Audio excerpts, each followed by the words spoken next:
All right, everybody ready? Ready? This informational session of the Mishawaka Common Council will please come to order. This evening, we are happy to see as many people live and in person as we see out there. If you would, though, take a quick second and check your cell phones to make sure that they are on silent or vibrate. None of us want to be that person who has their cell phone go off in the middle of the meeting, so we appreciate you checking that. For those who are participating remotely, if you would mute your microphone until you're recognized to speak, that will help with the transmission and avoid some of the feedback. So we appreciate everybody's cooperation as we work through this meeting. This evening is designed to be an opportunity for us to hear from the public with regard to thoughts that everyone has with respect to the American Rescue Act plan money that we are receiving as a community. And before we allow you to share your thoughts and suggestions with us, let me set the stage by a little bit of background, and I promise I am not going to bury you in legalese as much as I would like to, but I'm going to hit the high points. As most of you are aware, and as was covered in the newspaper article that we appreciate the Tribune publishing, we as a community are going to receive just under $12 million as part of the ARPA. There's a little bit of a distinction that I see. Some people are calling it ARP, some people are calling it ARPA, but the essence of it is that we're going to receive just under $12 million. Now, it's important for all of us to keep in mind, and we'd ask that you bear this in mind as you share with us your thoughts. This is not $12 million that we can spend any way that we please as a community. It's not even $12 million that's subject to the same guidance that we receive with regard to our normal budget that we'll be approving later on this fall. There are really four major categories that are applicable for use under the ARPA. The first is to respond to the public health emergency or its negative economic impacts, including assistance to households, small businesses, and nonprofits, or aid to impacted industries such as tourism, travel, and hospitality. The second allowable category is to respond to workers performing essential work during the COVID-19 public health emergency by providing premium pay to eligible workers. The third allowable category is for the provision of government services to the extent of the reduction in revenue due to the COVID-19 public health emergency relative to revenues collected in the most recent full fiscal year prior to the emergency. And then the fourth allowable category is to make necessary investments in water, sewer, or broadband infrastructure. So, in many respects, those are fairly generic categories, if you will. There is some additional guidance that's provided in the 151 pages of regulations that the United States Treasury has published, and I'll be happy to share that with anyone who wants some bedtime reading if you want to work through that. So there are some more details there, but that's the general overview. Now, there are also certain categories that have been identified that are prohibited uses of this funding. The first is depositing these funds into any pension fund.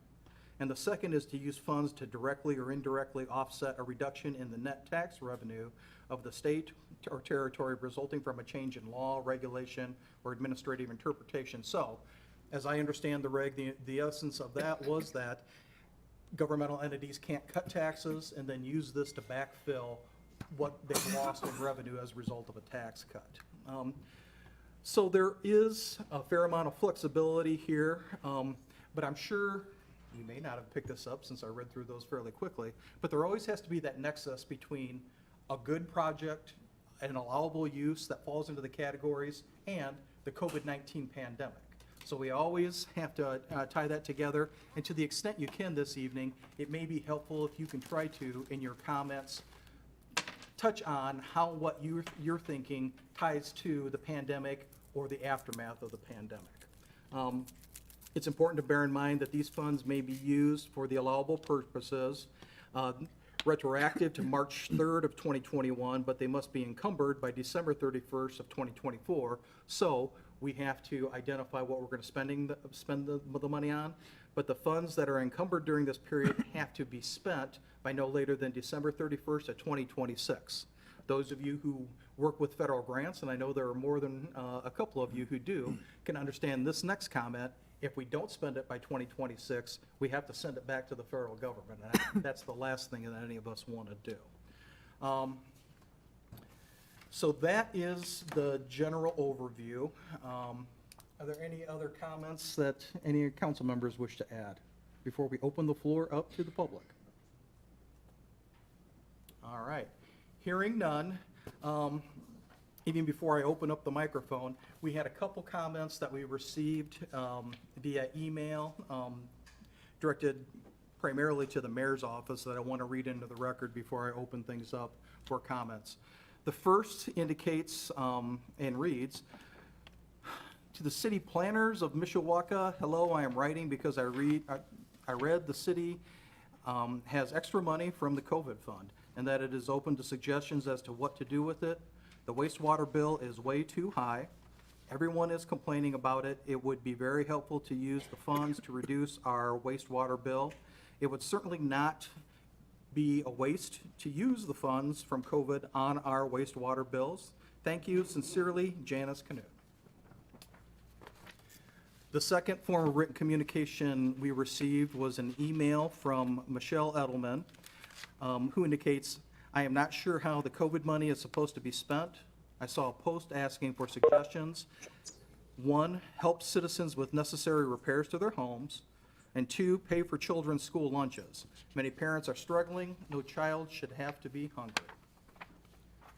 And then the third public comment we received was from Rick Vandendriesch, and this was directed to Mayor Wood. Dave, money could be used to relieve homeowners of wastewater cost, especially seniors, not renters nor landlords. Grants to update facades of downtown businesses, restoring the historical downtown, restoring the rock garden of Battelle Park to its original condition, replacing ball band beer garden sign to reflect the Flemish heritage of ball band workers. So, thank you for your patience as we read those into the records. We'll now move into the public commentary portion of the proceedings. Before Mayor Wood speaks, those of you who are here as part of a group, if you could, please try to be sensitive to the fact that we want to hear what you have to say. We haven't established a time limit for speakers per se, but I do reserve the right to exercise the inherent authority that I have under Robert's Rules of Order to gently nudge you to try to not be repetitious and to keep on topic. The other thing I would ask is that if you're here as part of a group, to the extent that it's possible, if you could have representatives speak rather than individuals who replow the same ground, that would be helpful. But none of that is intended to try to thwart your creativity or the good information that you want to share. So with that, Mr. Mayor. Thank you, Mr. President, council members, Dave Wood, Mayor. As Mr. President, you alluded to, this is really kind of a once-in-a-lifetime opportunity that the city has. $11.8 million has already been promised to us, committed, and I believe wired to our account, pending our going through this process for which public comment is a part of that. This money we want to see, we view as kind of extra, kind of found money, and so was thinking we could put it towards initiatives that ordinarily we would struggle to find money to pay for, or perhaps couldn't have done otherwise. So going forward, I'm pretty reasonably confident that we get all kinds of comments about these funds, but I'm reasonably sure that the city of Mishawaka can spend it a heck of a lot better than the federal government. So based on that and a couple of the comments that came through on email, I'm going to talk about just kind of a loose framework that I could see for us to follow in spending this money. So critical infrastructure. We heard from just through a couple of emails, and we all know that we are living Under what is essentially an unfunded mandate from the United States federal government through the EPA, and that is our long-term control plan and our consent decree for our wastewater treatment process. Well, as you know, we have spent to date about $200 million, have accomplished about 99.5% of our goal. But to get to that final 0.5%, the city's going to have to spend, according to the consent decree, another $160 million. Most of that work, if not all of it, is not currently built into our rate structure, the rates that every single citizen pays for sewer. We have about $25 million of imminent work that we're going to be getting to within the next couple to 3 years. Again, not any of it built into rates. So my first proposal would be that we would spend a majority of this funds, $6 million at least, on critical infrastructure, sewer work, things that are projects like we're currently working on, say down West Street, and we'll soon touch 6th, 7th, 8th, 9th, and on and on. We have a significant project on 3rd Street. We applied for SWIFT funding, which was a grant by the state of Indiana. We did not get that funding. It was such a competitive process. So most of that funding is going to have to be fronted by the ratepayers of the city of Mishawaka, and we would have to come before the council and seek rate increases. So this is one way for us to hopefully offset some of that by using these ARP funds for critical infrastructure, sewer, which is allowable. I'd also like to see funding go towards our staff in the form of premium pay. Most, if not all, other governments, levels of government in this area, state, shut down. We are here to provide critical services to our staff, and that mission never fails, and we never once shut down throughout the pandemic. That meant that we had to take on additional risk. Our police department, our fire department, our central services department, our sewer department, our IT department all had extra duties and obligations. So I would propose that we do a premium pay spread out over 2 years, and I would propose that we do $1 million worth of premium pay spread out into $500,000 each year, and structure it in a way that it would be tiered, so that obviously those with the most risk would be at the high end of the tier, especially public safety, and then work down from there. It's a framework that we have used previously. I would also, we know that the travel and tourism industry has been hit very hard, and we have a lot of that here in Mishawaka. I would propose that we put aside $1 million for travel and tourism. Specifically, we could use that for matching leveraging other grant opportunities such as READY through the state of Indiana for the athletic facility, which will, once built, drive a lot of tourism travel to the industry that was impacted and hurt very badly throughout the pandemic. I know for a fact that we have lost revenue in the city of Mishawaka. We haven't yet had the opportunity, nor will we know what that impact will be. We're very confident it will be over $1 million. So I would propose that we set aside $1 million for revenue replacement to the city government. I would also like to see the council, who is equal partner in really distributing these funds, have a I guess, an amount of money, maybe about $1 million, to decide what initiatives you want to support, can come up with and deal with through interaction between council members to support whatever causes you believe that would be important for our community.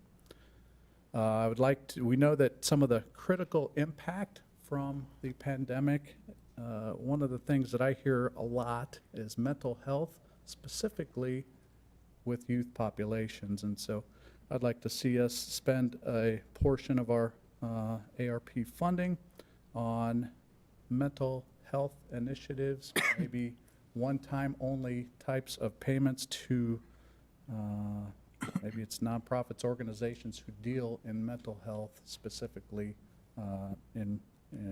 as it relates to youth. And lastly, I would like to see us put about $1.5 million in undesignated funds right now, knowing that we have a period of a couple to 3 years to spend these funds, but to see what might develop that we don't yet know. Maybe there are opportunities such as creating city departments that deal with public health or impacts from COVID. And so we don't yet know what might transpire, but these undesignated funds might give us an ability to deal with issues that might come up that we don't yet know about. So that's, in a nutshell, my plan, and so I don't want to monopolize your time tonight, so I will defer the floor. Thank you very much. Thank you. Any questions for Mayor Wood? Mr. Compton? Mayor Wood, I appreciate this. This is well thought out. The sewer work you talked about, not long ago, we talked about us going back to the federal government, and did we have any success in that? We are still in process. Okay, so as it is now, we are set with the initial decree until we hear further. That is correct. Very good, thank you. Mr. Belovich? Mr. Mayor, how close are we to being compliant? I thought we were within a couple of hundredths of a percent away from being totally compliant with overflow. So where we are now is about, we're into the double digits on overflows. We have to get to 0. Now, most of our overflows are very small. And like I said, by volume, our discharge is, we've solved 99.5% of our issue by volume, but in the consent decree, it spells out that we have to get to 0 overflows. We currently have a plan to get to 4, which that's that $25 million investment over the next 3 or so years. We're proposing, we're dealing through the EPA now. We're putting that proposal out. We'll see what happens with that, but that will get us to 4 overflows a year, and that's where we would like to see us settle in on our consent decree renegotiated. We're not there yet, so as it stands now, we're still held to 0 overflows at about $160 million plus worth of cost. Thank you. Mr. Mamalenti? Thank you, Mr. President. Thank you, Mr. Mayor, for your presentation and suggestions. Regarding the staff pay premium, I 100% concur with your suggestion on that. Just a quick question or clarification. This would be over 2 years, so give or take $500,000 for year 1, be paid in like a one-time bonus type thing. It wouldn't be going on base salaries or anything like that. It'd just be a one-time payment, correct? Right, it's premium pay, not a bonus. It would be for, it would be for our staff who have stepped up and gone and done additional hazardous duties throughout the pandemic, so. And the same for the following year as well, right? Yes. Okay. So, and I could see it being a tiered type of a system that we've used in the past. Okay, thank you. Other questions for Mayor Wood? Well, Mr. Mayor, again, thank you for the thought and the time that you put into what you've shared with us this evening. My suspicion would be that there is going to be a fair amount of agreement on the part of the council with what you've shared with us, particularly in the two areas that I think in prior conversations I've referred to as being the low-hanging fruit. The first is the premium pay for our staff. It's difficult for me to conceive of not having that embedded in the plan that we have to approve. So I believe that I'll go on record as supporting that, as well as the tiered system, consistent with what we did prior out of our own funds to try to reward our staff at the earlier stages of the pandemic. And then reserving an appropriate amount to guard against lost revenue, not so much for your purposes, but for the purposes of others who are here. We recently had a presentation by our Baker Tilly, our financial consultants, and their recommendation to us was that we reserve judgment on how much we're going to lose in revenue until the first quarter, at least of 2022, when some of those issues will become more fully fleshed out. So the idea of reserving some money to guard against that, I also feel is appropriate. So again, thank you for your thoughts, but I'll go on record right now as those two issues in particular, I think must be part of any plan that we approve. Well, thank you. And again, this is a framework open for discussion, and we think it's prudent to pursue, funds in this structure and those amounts, but, we're certainly open for public input, and certainly, like I said, we're equal partners with the council. Thank you very much. All right, with that, I have been contacted by one group that I know is operating under a little bit of a time crunch, so I'm going to exercise a little discretion, and at this point, invite representatives of United Way, Boys and Girls Club, and Head Start to the podium to share their thoughts with us. Sure. Thank you, Mr. President. I guess I can go ahead and speak while my colleagues come. Please, if you would begin with your name and your address or business address for the record, that'll be very helpful. Okay, Dr. Kathy Guajardo, Head Start Executive Director, and my office address is 245 North Lombardi Drive, South Bend, Indiana, 46619. And I'm here to help represent this evening the idea of proposing a child care center that would operate for children ages birth to up through school age. And I agree with everything that Mr. Wood had just proposed to you, because I believe that the bottom line here is that we want to get the folks back to work. I know for myself, we have 70 openings, and the way to get it done is to get people back to work. But the issue of expanding your hotels and so forth, you need people there, and someone's got to take care of the children. And so that's what we're here for, is to help take care of the children. And we're able to do that from age birth to school age, before and after school. We offer quality programs. Our teachers are degreed, and we provide all kinds of services for them. Children who come into early Head Start, they are given diapers, formula, bottles, food, and they're very well taken care of by quality staff. So we hope that with a quality curriculum and with the hours of service, and that we're able to propose that the children in Mishawaka will be served well, and parents can feel secure in being able to send their children to school and childcare. I'm going to turn this over to my colleague, Jackie, or Laura. Thank you. I am Laura Jensen. I'm the president and CEO of United Way of St. Joseph County. Thank you for having me and Jacqueline and Dr. Guajardo tonight as we talk about our Neighborhood Center initiative, in which we're all working together.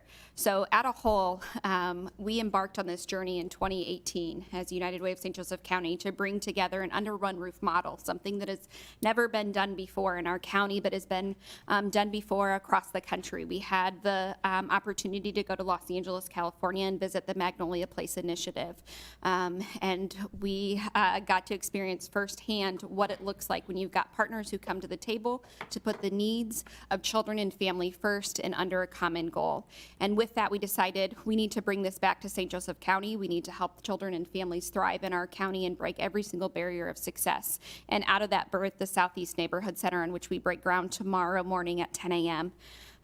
It is under one roof: childcare, health care, rotating social services and nonprofit partners, taking care of an entire family from prenatal all the way through senior care. And we couldn't do that without quality partners like Dr. Guajardo and Head Start or Boys and Girls Club. And as we've gotten into this conversation of neighborhood centers and what does it look like, we've decided that, you know what, one center is not okay. There are needs that expand across the entire county, and we would love to bring this vision to life in Mishawaka. And so what it looks like is we've got our Southeast Center over here. We're looking at Northwest all the way down to Walkerton, but today we want to talk to you about Mishawaka, about bringing out a minimum of 100 high-quality childcare slots. Mishawaka is identified as a low hub or moderate capacity childcare hub in terms of the county. What that means is that there are 3 children for every 1 slot available inside city limits. And to echo what Dr. Guajardo said, if we need people back to work, if we want people back to work, we need to give them the opportunity to do so. But we can't just take care of the child, we need to take care of the entire family. We need to make sure that their needs are met. We need to make sure that they have access to life's basic needs, such as food, health care, child care, utility assistance, rental assistance, all in one place, and remove those barriers. I'm very fortunate to be a resourced individual, and so I take for granted how easy it is to access programs and services. But I have spent my last 10 years of life working for families that are struggling with sharing cars and finding really just how to navigate day to day. One of the partnerships, and I'll let Jacqueline speak to, is bringing in Boys and Girls Club and expanding before and after school care. On top of that, it's bringing in health care and the Bowen Center to expand upon the mental health options that we have in our county, specifically focusing on youth. We need to start talking about mental health when it comes to our children, and we need to start addressing it now. Not only will they provide an access point for families to enroll, but with permission from the school system, and they're piloting it in South Bend, they'll be able to go in and talk to the students and see the students and treat the students and get them enrolled in mental health care all the way down to pre-K. On top of that, it's bringing in Logan Community Resources to build an inclusive child care and before and after school program. Because what we find is when a child is identified as having challenging behaviors, what do? We remove them from the program to keep everyone safe, and that is not an answer. So by bringing in Logan to our child care, to our preschool, to our before and after school, we're able to provide supports to the teachers, to the child, see them in the classroom, and help them gain those skills that they need to interact and engage in every single day life. It is a program that they have piloted at ECDC on Notre Dame's campus, as well as at Darden Elementary, and they have seen tremendous success. On top of that, it's bringing in Real Services to provide 2-gen programming, and what that means is they are helping the family at its whole. It is working through the family with identifying financial management classes, getting them upskilled, sustaining and maintaining gainful employment, as well as providing the funding necessary for childcare. You've got some tremendous nonprofit partners that are coming in and saying, we care about these children and we care about these families. Our investment on the southeast side is over $6.7 million. We're anticipating over $10 million in the city of Mishawaka. And you've got these incredible partners coming together that have never done this before in our entire county. And I'll let Jacqueline and a few of our other guests speak to that as well. Otherwise, I'll keep going and going for the rest of the night. Thank you, Laura. My name is Jacqueline Cronk. I am the CEO of the Boys and Girls Club of St. Joseph County, but my maiden name is Hireman.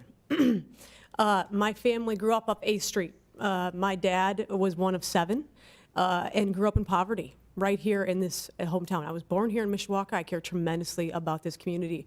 I know that my family could have benefited from the type of facility that we're talking about. And I think that's probably my greatest motivation in this, is that we know right here in Mishawaka that there is a need. And the pandemic has highlighted that and exacerbated that need tremendously. When Councilman Hicksonbaugh talks about these COVID funds and what these dollars are intended to do, I think you have a tremendous opportunity to lift our community up and say to those that we serve, particularly those below the poverty line, that we see you, we care about you, and that you are important to us. And that we are going to do all that we can to make sure that your family has the opportunity to thrive and succeed. I believe this facility, a standalone hub in Mishawaka, could be just that. Laura outlined the partners at hand. They are excellent at what they do. We handpicked every single one because we each know that we are good at staying in our lane and delivering upon our mission, but we need to stay in our lane. And when I know in after-school programming for the Boys and Girls Club, that is our expertise. I also know that children go home and their hierarchy of needs are not being met, and I can't address the entire family nucleus. So I need to lean on Head Start and United Way and Real Services and Logan to provide those resources so that we can address the entire family nucleus. We know right now the homeless population at large, 50% of them are foster kids. Think about that. We have to get to our kids earlier. We have to provide, I totally agree with Mayor Wood that we need to address mental health. And we need to address it to kids before they grow up and have the same challenges. At the Boys and Girls Club today, we are the standalone out-of-school time provider in Mishawaka. We are in every single Mishawaka elementary school, and we are now in John Young. We serve 584 kids every single day right now in Mishawaka, before and after school. I have a wait list, and I'm going to pause on this. I have a wait list of 78 families right now. 78 families that I cannot serve as a result of spacing parameters, of funding restrictions. I just don't have the room for them. And I don't have the staff. And if we come together and build a facility like this, not only can we serve more kids, we can serve them more impactfully, and we can serve the entire family. That excites me. I feel like this is an opportunity at hand to have transformational impact, generational impact on our community in a way that could really, really change the trajectory and give people the opportunity to pull them up their bootstraps. We are allowing them to come in and you get all of these different services addressed under one roof. I am thrilled about that opportunity. I am excited about it. I have a lot of our staff here today, and I have several board members in the room that feel very strongly about this as well. They work day in and day out with our Mishawaka kids. It is incredibly important that we acknowledge and address, I think, the statistics around those that we're serving in Mishawaka. Of those 584 kids that come on a daily basis, 471 of those are on free and reduced lunch. So if that is not telling you that there is demand for this, and the partnership with Head Start, what we get to do is we address it at 6 weeks old all the way to when they come to us at 5 and 6. So it is a total continuity of services from when a child is born to when a child graduates from high school. And the opportunity at hand, again, allows us significant impact. And I want to go back to just one other thing about the pandemic and learning loss. Stanford, the Center for Research Outcomes, CREDO is what it's called, did a study about the impact of the pandemic on learning loss.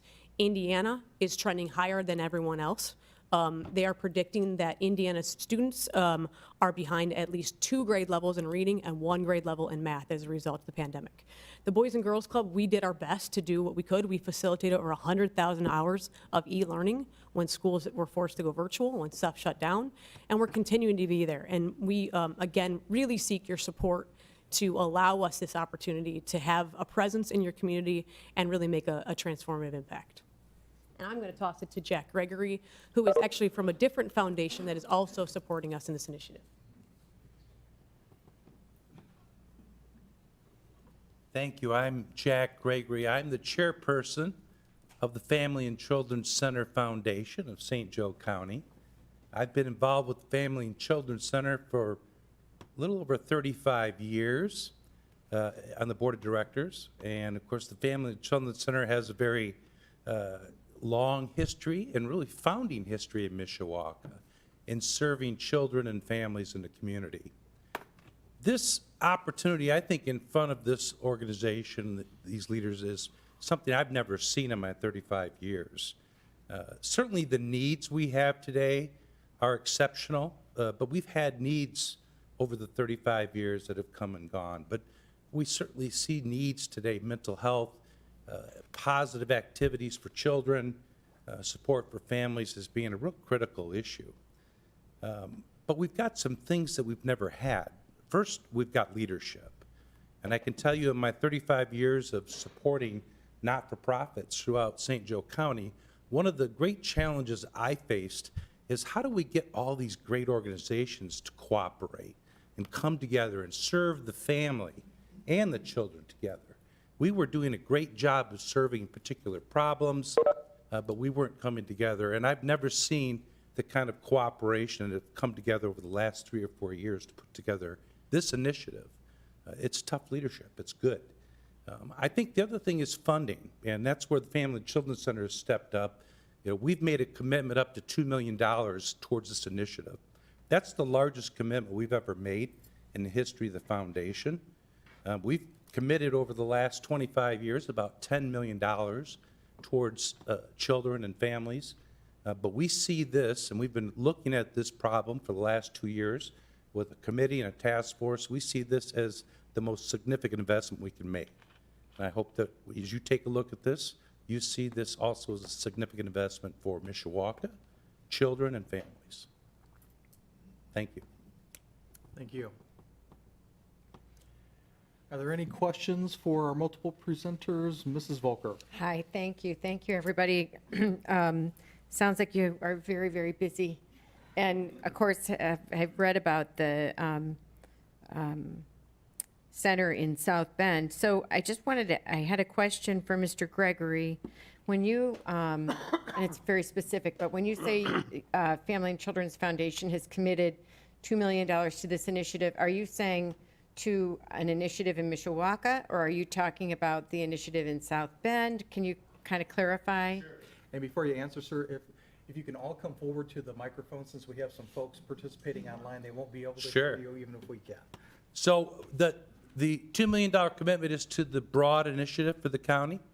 And there are 4 locations, one of them breaking ground tomorrow in South Bend. Mishawaka is a very important part of that. Thank you. Mr. President, I had a follow-up question then. Laura, hi, it's nice to see you. So you wanted to clarify another number. You indicated that a Mishawaka project would be a $10 million project as opposed to a $6 million project in South Bend? Correct, and that is because of our partnership with Boys and Girls Club. And so in the southeast, the OC flagship site is about 3 blocks north of us. And so they won't have a physical presence in the southeast. But adding on Boys and Girls Club to the Mishawaka location, we have added significantly to the footprint of the building. And so it's added about 20,000 square feet. And then one more follow-up. Do you have an idea of where you want this to be? That is our request to you all. We are looking not only for consideration from ARP funding as well as location for land. Whether it's land that is purchased, donated, or leased to us for a significant amount of time, that is something that we're hoping to be able to find. It's something that we found successful in South Bend as well as down in Walkerton. Our partnership down in Walkerton is really unique. We have the Parks Department coming into the building and working in partnership with them. It'll be on at Scarborough Park, and so we'll be leasing the land from them for about 50 years at a time. And so that's another thing that we're wanting to really be welcomed in Mishawaka. And you're envisioning a Center City Yes. site? Okay. Yes. All right. I would say, I think land and also potential for buildings, right? So could we retrofit a building that could fit our needs? Obviously, we'll need to have a gym, so that would be a huge parameter for us to navigate. But again, right now, I'm serving over 500 kids a day, so for us to have the footprint that we need, it would add significantly to the. And what's the square footage you're looking for overall Yeah, so it'll be roughly 40,000 square feet by the time it's all said and with a done. gym? Okay. Thank you very much. Thank you, Mrs. Volker. Mr. Thank you. Manueliti. Thank you, Mr. President. I'll try to go through my notes, but I was scrambling to take as much Get really detailed excited. notes as I can, so I apologize. I just really want to start off by saying how much I appreciate your guys' passion for the youth and the neglected, and I think we can all agree that that's extremely pertinent in this area as well. I mean, we're from a large group, we want to try to bring the youth, to continue them through our city and eventually bring them back and start careers and families. So I think I applaud you all for your dedication and passion. And before I get into it, I apologize. I was stuck on the Hireman comment, and I know your family very well going through school. So I think you guys often, every time I pass or go to St. Bavo's on 8th Street. It's always a crapshoot throwing that one out there. That's all right. Hireman family was a wild bunch. But So- no, my father was the oldest boy, so Yeah. Rico Right. is my dad. Right, okay. Well, thank you very much for your passion as well. So just to reiterate or to confirm, has this been set in stone? Is this just kind of a dream or a plan, or what percent are we talking Yeah. about this is going to happen in Mishawaka? This is a good question. So, Mishawaka, this is our dream for Mishawaka. Northwest side of South Bend has been identified. We have land that has been secured in partnership with the city of South Bend, as well as down in Walkerton, we have the land and the partnership secured. And then obviously the southeast. So I would say, 90% a plan for South Bend and Walkerton, and a dream for Mishawaka that we hope that we can add to our plan. One that we very well intend to make happen, whether it's through this funding or other funding. I mean, I would say between the two of us that we are very determined and see the need entirely for this to happen in this community. I think it's more than a dream. It's our future. And that's what we have to look at. What is the future going to look like? And that's to take care of these children. And we have to take care of them at prenatal and all the way through the school age up to high school. If we don't, we're going to lose another generation. And we want to make sure that your generation is secure. That's why we're here this evening. Thank you. And just a quick follow-up question, if I may, Mr. President. In terms of the plethora of families that you serve before and after school, would it be your intention to consolidate and visit and Yeah, no, and assist in this new facility, or continue at the individual schools? Yeah, in speaking with Mr. Barker about this, and they have, I go on record saying they are just absolute tremendous partners to us, and intent is, sorry, that's distracting me. The intent is for us to maintain before care at the schools for ease for parents, for drop-off, and those who are trying to get to place of employment, and then ideally consolidate after school. The big restriction we have right now is space. So if we're at Battelle Elementary, for example, I'm restricted to serve 60 kids there right now because of limitation in space. And/or if they have their own after-school curricular activities in their gym, we have to navigate schedules. And so there's a limitation on how many kids we can serve. I think the other piece too is when I can consolidate my staff, much like we do in South Bend right now at a flagship site, I can do better training, I have greater access to, I can control, I have better equipment, I have can bring in additional partners.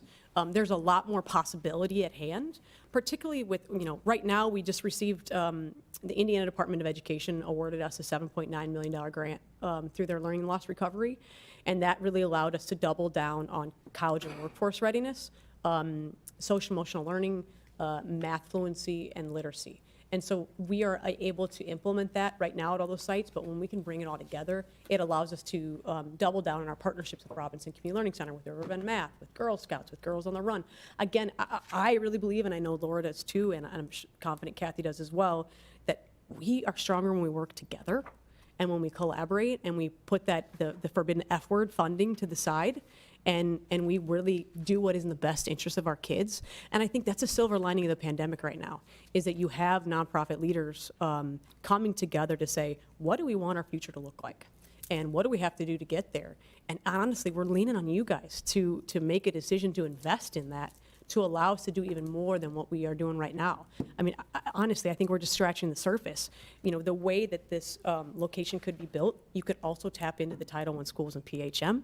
And you could tap into the parochial schools. And you have an opportunity to hit all of these barriers. Just because a child's in a private school doesn't mean they don't have childcare needs. It is something that a working parent battles every single day, and it's expensive. Ask Laura and I. I have 4 and she has 3. And I know, I goes a big chunk of my paycheck goes to childcare. And I am fortunate enough to have my needs being met. But when you have a lot of your parents, 471 kids on free or reduced lunch, that's a major need in your community. And those are the ones, that's not including the ones on the wait list that we're not touching right now. So again, I can't reiterate enough the demand of your constituent base that are telling us that this is what they want. And we are the only out-of-school time provider. There's no other option. And we're free. That's the other piece. We're free. Mr. Emmons? Excuse me, thank you, Mr. President. The facility that you're looking at, are you looking for land to build, or are you looking for a facility already Either. vacant? Either Either. or. And you say 40,000 feet? Is that including the gymnasium or without? Including the gym. Total 40,000? And so we've priced it out. We're working with Argos Design. And so we've priced out what it would look like to retrofit a building as well as with a new build. And these are current numbers. When we started our southeast, we anticipated between 3.5 and 4 million. And we're now, like I said, at $6.7 million. Thanks to COVID, demand of materials. We've had to make a lot of changes structurally to the building because bar joists are a 12-month wait. So these are very conservative numbers, and so we hope to maybe bring that down by the time it's all said and done, but we're going on the high end because we only want to make the ask once. Does anybody know the old South Bend, or South Bend Hebrew Center, or the old Southside School, which, what the square footage is of that building? So we looked, I do not know those exact ones, but we've even looked at some of the vacant schools in South Bend Community Schools. The challenge with that, and so we would be willing, if depending on the building, to be able to invest in something that's already currently standing. The challenge with retrofitting buildings when you're bringing in infants is the licensing regulations are so incredibly strict. And so when we looked at the costs of retrofitting and building, we're leaning on the side of new builds. And that's how we ended up in South Bend with a brand new build. Studebaker is literally where the southeast location is. Everything's about 3 blocks away. And we looked at Studebaker, but we're wanting to serve those infants. But that's not to say we wouldn't consider something in Mishawaka if it was the. Oh, I just think it's Southside School, which is vacant, and it has a gym and has a playground and everything like that. I was just wondering whether something like that would meet your needs other than And I building a think brand that's new facility. where it's worth exploring of what all would need to be done. We looked at retrofitting an office building here in Mishawaka, and that's where it was really expensive because it didn't have a gym. We were going to add a gym to it. We were going to have to add a playground, and so certainly looking at some of the schools would be something definitely worth exploring. And then Thank you. we would love to get at the table and say, what are the city's goals? What's their vision? And how can we be in alignment and complement that? I mean, we've seen tremendous work of hospice on the river and what that, how it beautified in Central Park and how that collaboration worked together. And we'd love to have an opportunity to do the same. Thank you. Thank you, Mr. Evans. Other questions? Thank you. Just a couple. First of all, thank you for your presentation. We appreciate the information. When you look, just out of curiosity, wouldn't one of the limitations with regard to retrofitting a building be that classroom space would have to be on the ground floor rather than on the second floor? So, just like with a kindergarten in a public school. And then not so much a question as a comment. You've shared a great deal of information with us, and my note-taking speed is even less than Mr. Mamalenti's, and my handwriting is that much more poor. So, as we receive information from you and others this evening, as we start to think about what the next stage in our process would look like, I'd be curious if we were to ask you to submit some written follow-up documents to us, what would be a reasonable time frame? And I'll throw this question out to others as they step to the podium as well. But what do you think would be a reasonable time frame for you to be able to provide us a little bit more in writing to flesh out your vision? The end of the night. In total Yeah. seriousness, We're we have ready. worked so hard on this. We have the numbers, we have the budgets, we've got the commitments from our partners. We could pull something together literally by the end of the night. Well, you can send it to us tonight. I suspect we won't read it this evening, but that's very impressive. And I'll throw this out to the larger group. My suggestion would be, absent any objection from my colleagues, that we ask those of you who share information with us to direct any documents that you want to share with us to the city clerk's office. And then Madam Clerk, as she has always done, will be sure to share that with us. You can submit that either in writing or via email. Please remember that anything that you submit to us will be subject to disclosure under the Indiana Access to Public Records Act. So if you have anything nasty to say about anybody, don't put it in writing. But, In all seriousness, I appreciate your presentation, and please feel free to share with us any follow-up information that you think would be helpful to all of us as we work through this process, and we undoubtedly will share that with the administration as well, and I'll ask Madam Clerk to do that. Excellent. Thank you very much. Thank you, folks. you. Real Oh, I'm sorry, Mr. Hazen. We got the square footage. Do you know how many acres you would need for if you got bare land? Yes, a ton, yeah. So that is where it's tricky. And so like with the site down in Walkerton, because of the grade of the land, the building is a different shape.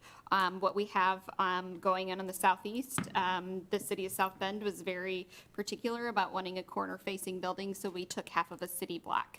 And so it really depend on what we are given to work with. But we could. And it also all depends on fit. how much green space you want Yep. outside the building and so on and so forth. Mr. Amazingly Mamalante. enough, it takes 45 square feet for an infant to play outside. That's the law. One last, it's not a question, it's just more of a question to leave you with, is you know that we're moving into a new city hall, and this used to be a school, so I'm sure you could get a pretty good deal on I this. already You pulled the wouldn't say. GIS Yeah. for it. See, No, we've explored all options. I'm guys. sure. Yeah, we really want this to happen and want to think creatively as possible to get it done. I think the ultimate challenge with this building is the gym, the footprint, Right. and where we'd be able to put that. But again, This was we the are more than Right. willing. This Yeah. room This is is the gym. Yeah, I think you're in it. there we go. This was I the can gym. really highlight my jumper if you want to see it. But no, we definitely open to thinking creatively about that. Thank you. Other questions?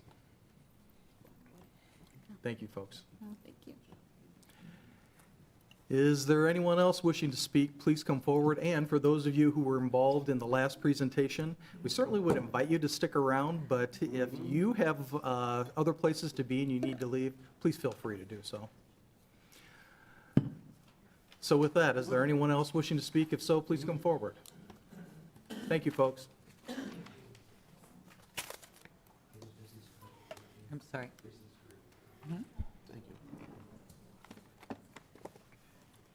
Good evening, Mr. President. Mr. President, council members, ladies and gentlemen. My name is David Strawn. I reside and own property at 305 George Street in Mishawaka in the 2nd District. I have no group affiliation. Neither I nor any member of my household or a vendor, contractor, employee, retired annuitant, or creditor of the civil city of Mishawaka, nor do I have a personal or business relationship with any civil city of Mishawaka vendor. Pretty good.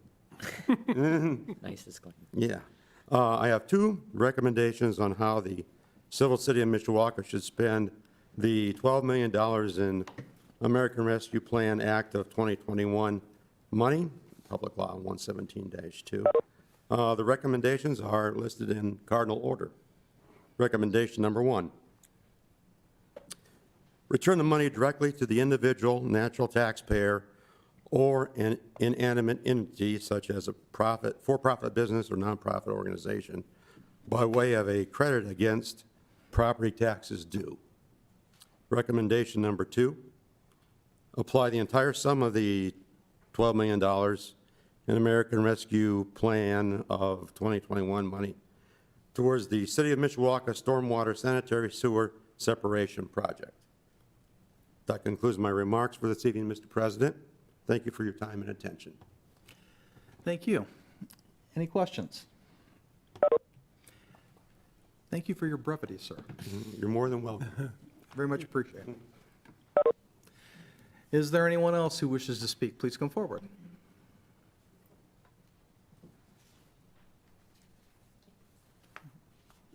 How many do you have? Just the 9 for the council. There won't be a public record of that, so if you want to send one to me, you can do that. By via email. Sure. Good evening. My name is Christina McGovern. I'm the Development Director for the Youth Service Bureau of St. Joseph County. This is our Executive Director, Jennifer Pickering, with the Youth Service Bureau of St. Joseph County. Thank you for the opportunity to speak. It may be hard to imagine, but each year, thousands of young people in St. Joseph County find themselves struggling with homelessness, poverty, abuse, neglect, and other crises. These young men and women are often invisible. Many of them have learned at a tender age to be resourceful, to survive, and to blend in. For 50 years, YSB has provided immediate safety, shelter, and opportunity for these young people, many of whom come from the city of Mishawaka. We are the only agency of our kind in the Mishawaka South Bend region serving teenagers and young adults, including young single mothers. YSB programs are focused on meeting the unique developmental needs of young people. First, by addressing emergent issues. Second, by moving them out of crisis. Finally, by addressing the long-term effects of abuse, neglect, poverty, and homelessness. As you can imagine, this particular population that we serve has been very much impacted by the COVID-19 pandemic. Issues of poverty, homelessness, abuse, and neglect were happening before the pandemic. They continue to happen through the pandemic, and they are still happening, and we are here to help these young people. Approximately 30% of the young people served by YSB annually come from the city of Mishawaka. These youth are a local elementary student who is being bullied or who is unsafe at home and turns to us for help, a 16-year-old who is kicked out of the house after disclosing she's pregnant, an 18-year-old senior who comes home to find their belongings on the porch, a 15-year-old who finds immediate help at a local fire station after fearing for their safety at home. These are homeless or runaway youth who find immediate safety at YSB's emergency youth shelter. They are local students. They are young mothers and their children. They are youth who spent time in the foster care system. On average, YSB serves more than 100 youth annually from Mishawaka in intensive case management and residential services. Additionally, hundreds of young people receive school-based interventions to improve their safety and to facilitate academic success. These young people are our future employees, co-workers, parents, and neighbors. Our entire community benefits when we can empower these young people and give them the proper tools to build self-sufficient and successful lives. While YSB has done an exceptional job of maximizing our resources over the past 50 years, our facilities have stretched beyond capacity to meet the current demand for services. Our work currently happens out of 3 aging residential buildings, some nearly 100 years old, that are ill-equipped to continue to support the services that teens and young adults need and our community deserves. In response, YSB is planning a new 22,000 square foot facility that will house all YSB programs in one efficient space. A welcoming environment will be created where young people struggling with or at risk of homelessness can not only find immediate safety and shelter, but will have an opportunity to write a new life story. This facility, the YSB Center for Youth Success, will be built on 15 acres of donated land near Hickory Road and McKinley Avenue. It will be the first of its kind in St. Joseph County. This location is adjacent to the Mishawaka city limits, accessible to public transportation, walkable to employment opportunities, and services like doctor's offices, grocery stores. The long-term vision for this site includes preserving the frontage on McKinley for development opportunities that will benefit the agency and the community at large. Some ideas include a child care facility, outpatient mental health services, retail space that would lend itself to job training and skill development for young people. The information that you have in front of you has more specific details, but YSB has secured $3.8 million of the estimated $6 million needed to complete this project. We expect to break ground in late spring of 2022. The creation of the YSB Center for Youth Success is a bold new chapter for all of us who care about the future of young people and the future of our community. So in your packet, you have a prepared full case statement with conceptual rendering and blueprints for the building. And Jennifer and I will both be happy to answer any questions. Thank you. Are there any questions, Mr. Compton? Yes, I want to start out by saying that I know Ms. McGovern, and I asked her to come here today, so I wanted to, make everybody aware of that. She's made me aware of this venture that they're on, that the Youth Service Bureau is on. And, I've been aware of this organization for some time. So that said, questions and comments that I have. Your project is shovel-ready, it sounds like. I mean, this is gonna carry on whether we jump in or not. You're ready to go. You're just seeking additional support. Correct. So really, we're asking for support. We do serve, like I said, we serve young people who come from Mishawaka, and we serve all of St. Joe County, and this would be a part of that. So we're not just looking for support just from the city. We're reaching out again to the city of South Bend, to St. Joe County, to individual donors. But this project is going to happen, and I fully anticipate that we'll break ground, depending on weather, right, in Indiana, in spring of 2022. And we're talking about a piece of property that's close to the old Target, right? Correct, that's correct. That strip of land that's on the west side that was never developed. Correct. There's 15 acres of property I on knew that. it was big. I didn't know it was quite Yes, that big. yes. Okay. All right, thank you. And I know for me, you heard the presentation prior to you. And I know for me, what I hear is similar services. So how do you distinguish Youth Service Bureau and what you do from what we heard earlier? Sure. Sure. So the presentation earlier was wonderful. And it was, I'm not saying it, but We you don't, understand. childcare is not our primary focus. So we have kind of a long-term view of we'd love to have a childcare center on the site because everywhere is a childcare desert. So we'd love for that to serve the community and our residents. But we're doing teenagers and young adults primarily who are homeless. So we are literally housing teens. We serve about 250 young moms a year who are on the precipice of child welfare involvement with their own children. And we have a 98% success rate on keeping them out of that system. So that's very valuable and important. We just do something a little bit different. Thank you. So Youth Services Bureau is really, what I gathered from it and over years, is children in crisis. Yes. And not necessarily small children, I suppose it could be, but children who don't have a place to sleep at a night. They can come to Youth Service Bureau and there's a bed for them somewhere. Correct. At the shelter, 12 to 18, they can come in 24 hours a day, every day of the year.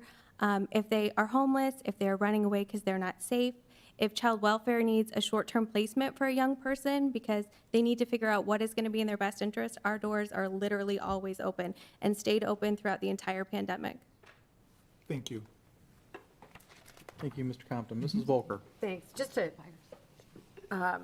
would you say that you kind of dovetail with the, I also had Can kind of the same complement. I would say question. complement, maybe. Yeah, you complement what the United Way group is trying to do, but Yeah, the way we interface with Boys and Girls Club and Head Start in particular, we do utilize Head Start quite a bit. Our young mothers need childcare, they need affordable childcare.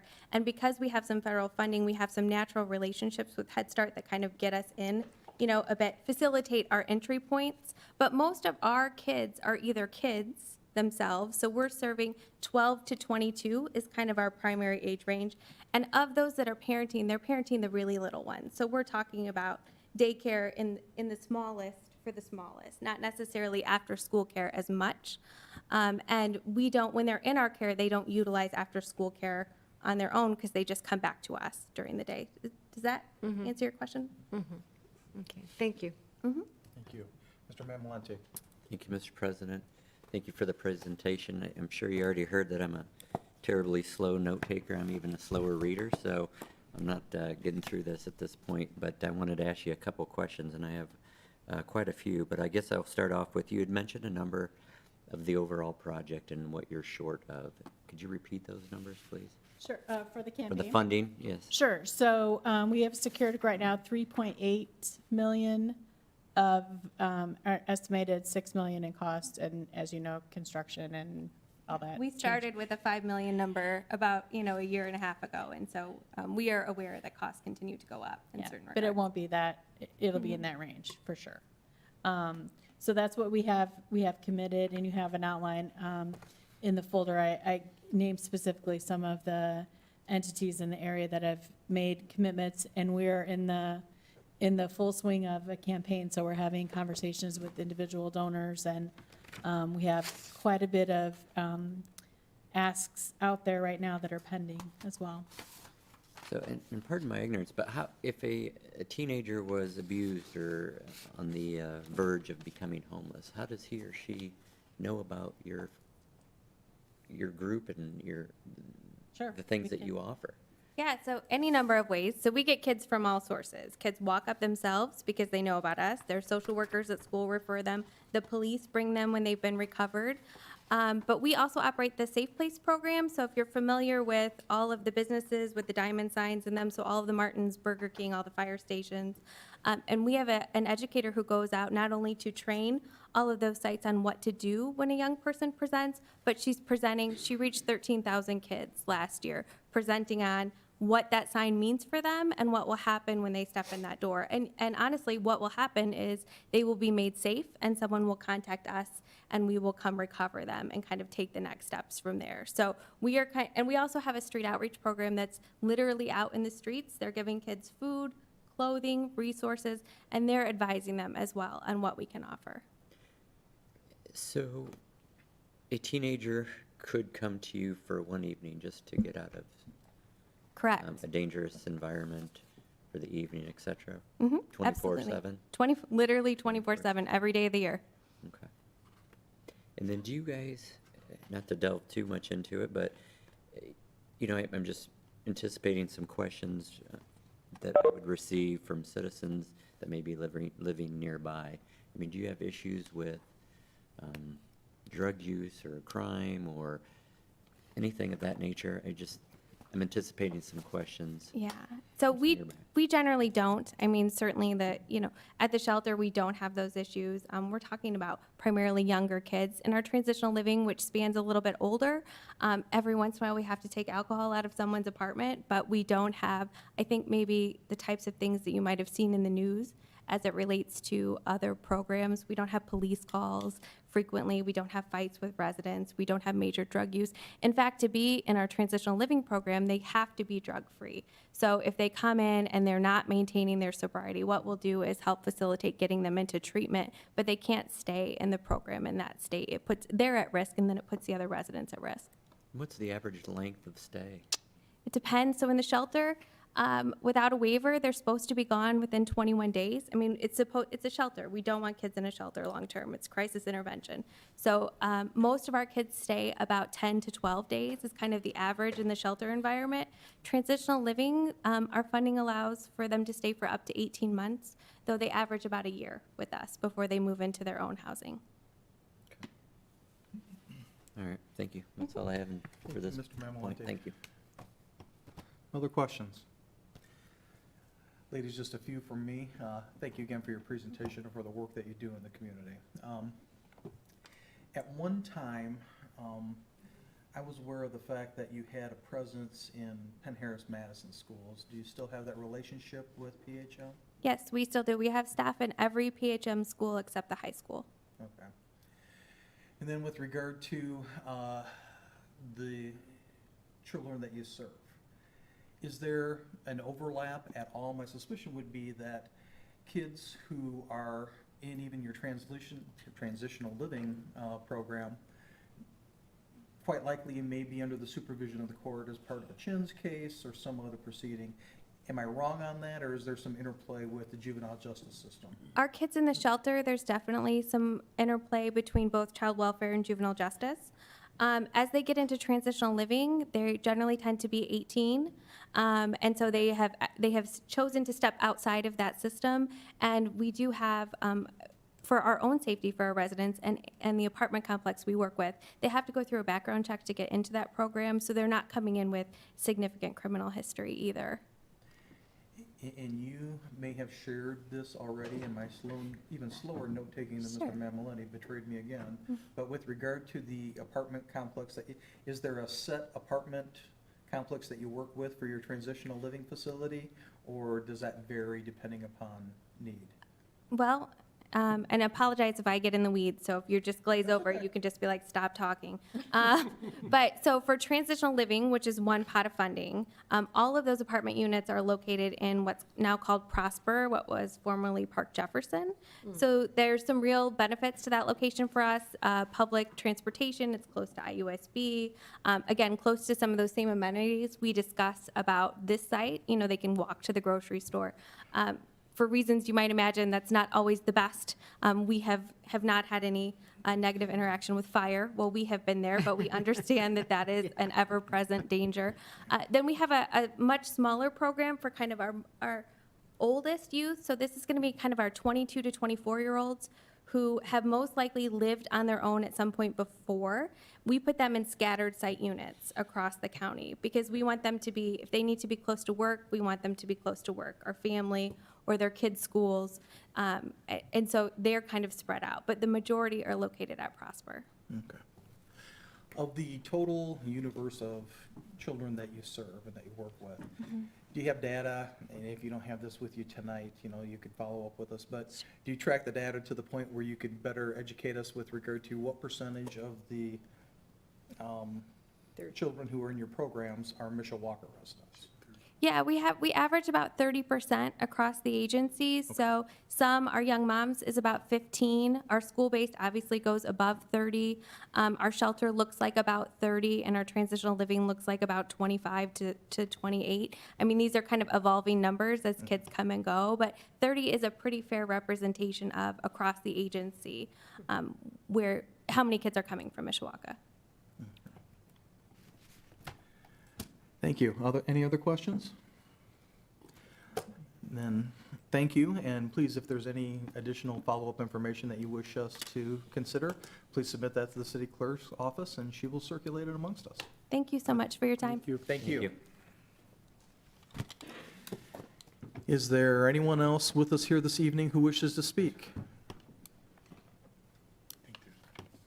Please.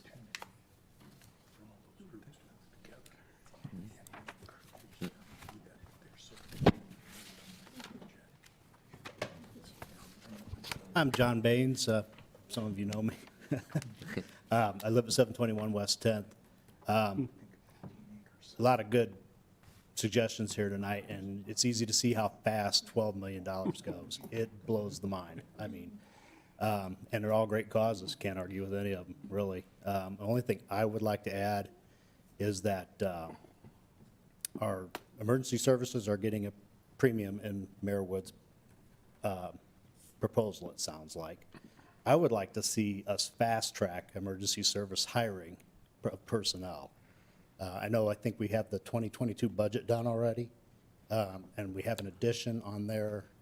Let me correct you. We have not approved the 2022 budget as of yet. It's in discussion? It's in the process. Okay, good.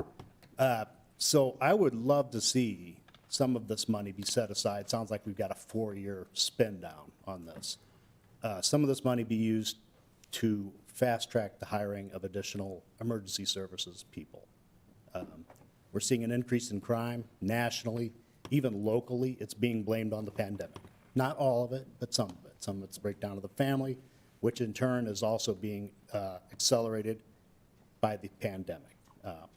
That's what nationally they're saying. So if they'll let you use some of it for that purpose, that would be a great use of the money. We're seeing increased problems in our city, state, nationally. I mean, you don't have to look very far to see that there's problems.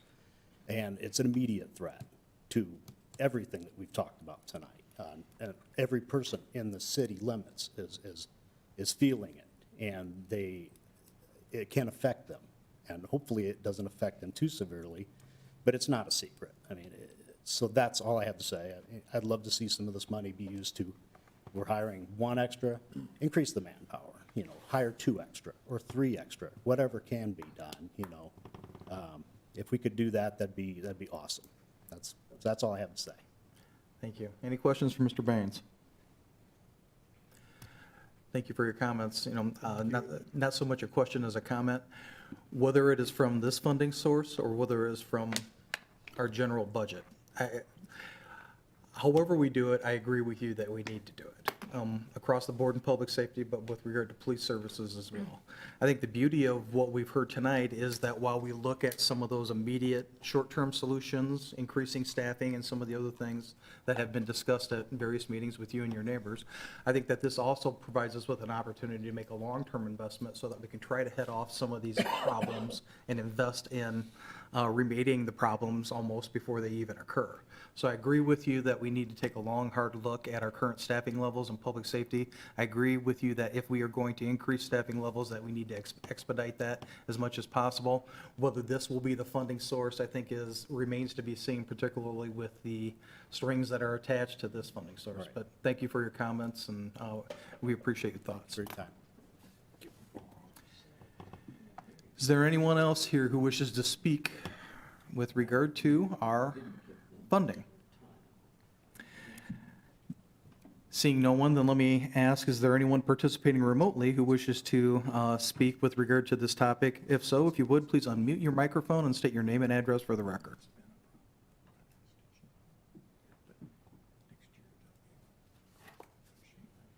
Hearing no one. Are there any council members who wish to speak? Mr. Mamalati. Thank you, Mr. President. I want to thank all that were involved in this evening's discussion, the mayor, his administration, Mr. Hickson-Ball for having communication with the mayor and his administration and coming up with this format to allow us to receive feedback from the general public virtually and in person. So I think it's just a great discussion for us to hear the voice of the people in terms of how we can spend this money. So thank you for all that helped out in this matter. Thank you, Mr. Mamalati. Mr. Compton. I too want to, thank the people for coming, and people that are here are the people that presented, that they're great, and they have a need, and it's specific, and we can use it, and the community can use it. But the people that are left are the ones that are the Mishawakans concerned about where's Mishawaka going. That's who's here now. So I appreciate you being here. I know some of you have been attending meetings, coming to meetings about specific issues. Keep working at that. We'll keep working at that, but we appreciate you being here. There's a lot of good ideas. How this all gets done, we'll sort this all out.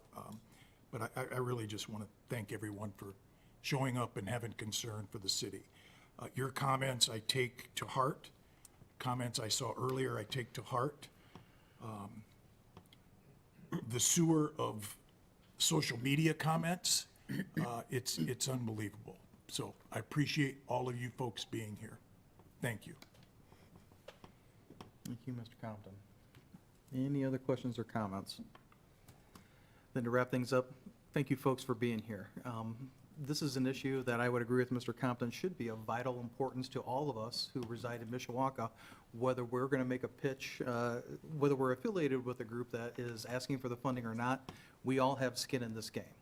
And I agree with the comments that the mayor made earlier. I'd slightly adjust them. Even though I agree that this is a once-in-a-lifetime opportunity, the phrase I've heard used is that it's really a once-in-a-century opportunity for us to be able to use this money that is not subject to our normal budgetary process and really try to invest it on behalf of the best interests of the community. Hopefully you have heard some things this evening that are appealing and intriguing to you.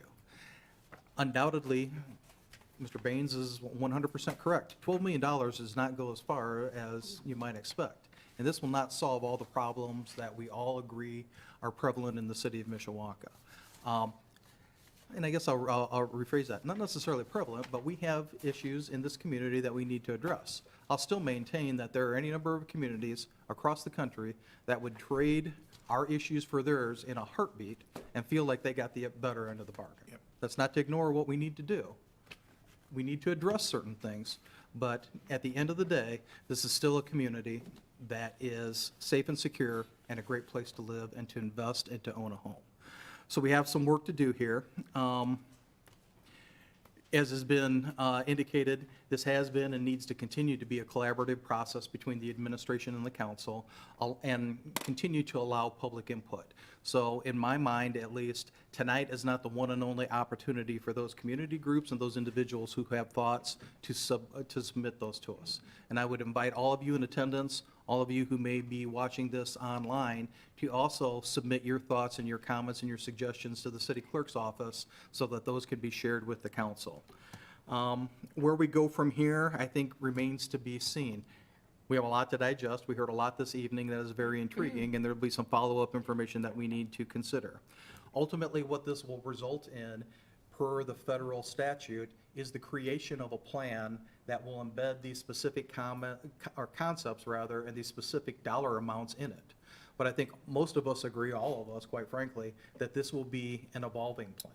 And what we think initially is going to be the outline of the plan will change over time as other needs appear.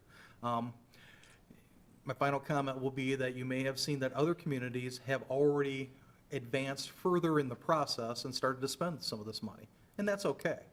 But I'm not at all disappointed that we're being judicious and measured and thoughtful with regard to this, because again, if this truly is a once-in-a-century opportunity, we need to do our due diligence. We need to make sure that we do it the right way. This is not money that will ever come our way again in our lifetime, and I hope that it doesn't if it's going to be related to a pandemic. But let's do the best that we can on behalf of the community. Let's create a plan. And my final comment will be, as much as I love everything that I've heard, speaking only for myself, my hope is that building upon what we've done already to invest in the business community and make money available, and to invest in our restaurants to try to help them, and certain other things that we've done, I think this is an opportunity to invest in people, the residents of this community, and to try to make a long-term investment that'll go beyond the short term. And we may never see the value of it, but if we invest in childcare, we invest in some of the other issues that we heard tonight, long-term, that will help us address some of the short-term issues that we need to deal with in our neighborhoods and throughout the community. So thank you to everyone for your time and your attendance here this evening. And if there are no other comments, Mr. Emmons is going to stop me and add a comment. So Mr. Emmons, the floor is yours. Okay, thank you, Mr. President. I just want to make a point that this is the first step of being transparent about this money that is coming in. We want everybody to voice their opinion, what we think we can spend it on, and how we should spend it. And that, so this is just the first step of the transparency. It'll continue on until the money is debited out and spent. Everybody will be kept aware of what's going on. It won't be a cloak and dagger situation. So just wanted to. Thank you, that. Mr. Emmons. Anything else, folks? If not, then we stand adjourned. Thank you. Mr. Prince?